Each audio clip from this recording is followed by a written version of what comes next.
కరకరలాడే రిబ్బన్ పకోడీ చాలా మందికి చాలా గట్టిగా వస్తుంది. సో ఈ విధంగా క్రిస్పీగా రావాలంటే పిండి నేను చెప్పే విధంగా కలుపుకొని ట్రై చేయండి.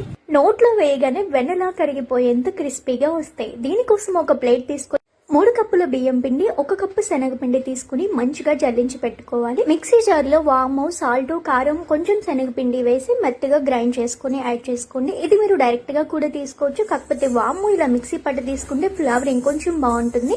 కరిగించిన వేడి నూనె గాని నెయ్యి గాని తీసుకుని బాగా కలుపుకోవాలి. కలిపిన దాంట్లో కొంచెం నార్మల్ వాటర్ పోసుకుంటూ ఇలా సాఫ్ట్ ముద్దలాగా కలుపుకొని పక్కన పెట్టుకోవాలి.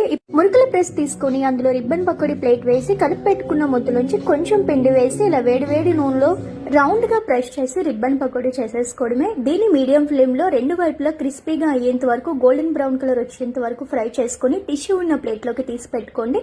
అదే ఆయిల్ లో గుప్పడి కరివేపాకు కూడా ఫ్రై చేసి వీటిపైన వేసుకున్నామంటే చూస్తుంటేనే ఎంత గుల్లగా వచ్చాయో అర్థమైపోతుంది కదా.